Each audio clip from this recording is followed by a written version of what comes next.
Leirion Gaylor Baird has served as Lincoln, Nebraska's mayor since 2019, securing re-election in 2023 for a term extending to 2027. As a registered Democrat running in non-partisan elections, she became the city's third female mayor. Her administration emphasizes progressive priorities, infrastructure upgrades, affordable housing goals, aiming for 5,000 new units by 2030 through community land trusts, climate initiatives like biogas projects and tree planting, workforce programs targeting immigrants, policing reforms including body cameras and bias training, and policies promoting racial equity and immigrant integration.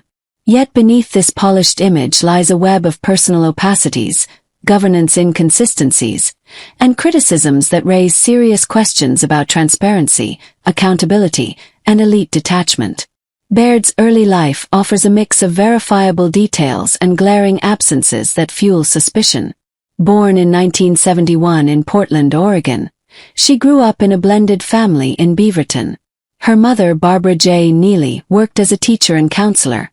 Her stepfather, John Neely, was a biology teacher and coach who died in 2015. Baird has a biological sister, Allison, a massage therapist, and several stepsisters. However, the identity of her biological father remains completely undocumented. No name, occupation, ethnicity, or any trace in public records. The origin of her middle name, Gaylor, is equally mysterious, unlinked to any known family member.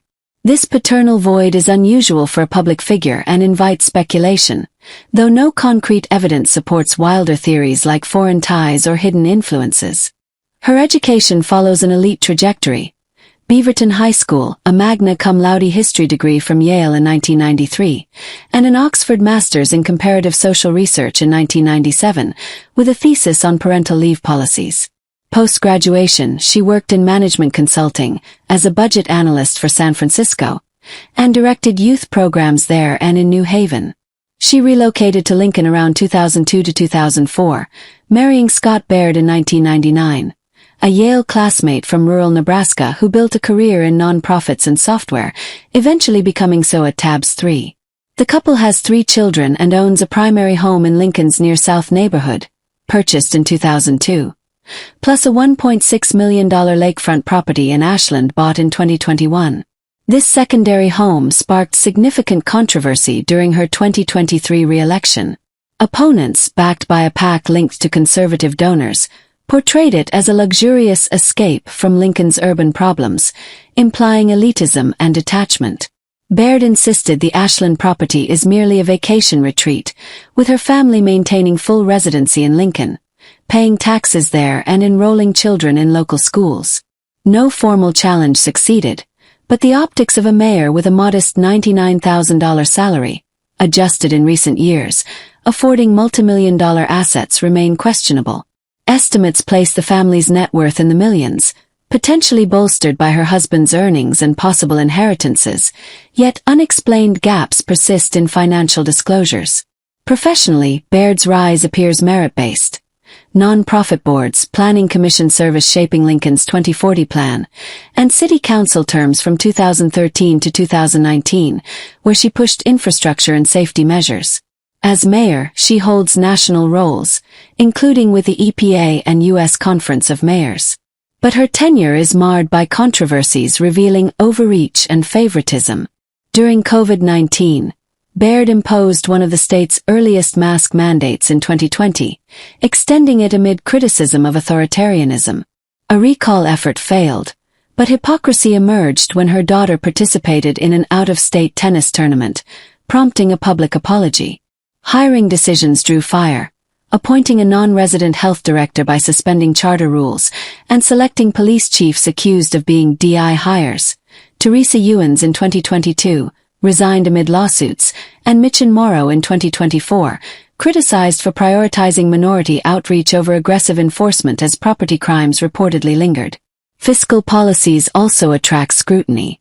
A 2023 executive order restricting concealed carry in public buildings faced lawsuits for exceeding authority. Expansive projects like library upgrades and paid sick leave mandates are lambasted by business groups as burdensome. In 2025, ethics complaints targeted millions in promotional ads as self-serving. Despite claims of balanced taxation, critics argue her spending contributes to property tax pressures, even as the city portion funds essential services. On key issues, Baird touts successes but faces contradictions. Official reports celebrate declining Part 1 crimes to 20-year lows by 2024 to 2025, with violent crime down significantly despite population growth. Yet detractors highlight persistent property crimes and question whether reforms soften enforcement. Homelessness initiatives, including permanent supportive housing groundbreaking in 2024 and HUD grants, aim to reduce chronic cases. Overall homelessness has dropped in recent years, though chronic portions rose temporarily. A proposed $46 million central library relocation in 2025 is framed as modernizing downtown but criticized as wasteful extravagance amid other needs. Baird's personal life adds another layer of intrigue. No documented religious affiliations for her or her family, limited hobbies beyond civic engagement, and undocumented pre-Lincoln networks. These gaps, while perhaps protected by privacy, contrast sharply with her push for inclusive public policies, breeding distrust. In the end, Leirion Gaylor Baird embodies a paradox. A capable administrator delivering on progressive agendas in a growing city, yet one whose opaque origins, elite lifestyle, and controversial decisions alienate conservatives and fiscal watchdogs. Her emphasis on equity and resilience rings hollow to critics who see fake compassion masking overreach and privilege. As Lincoln evolves, voters deserve fuller accountability, from personal transparency to policy outcomes unvarnished by spin.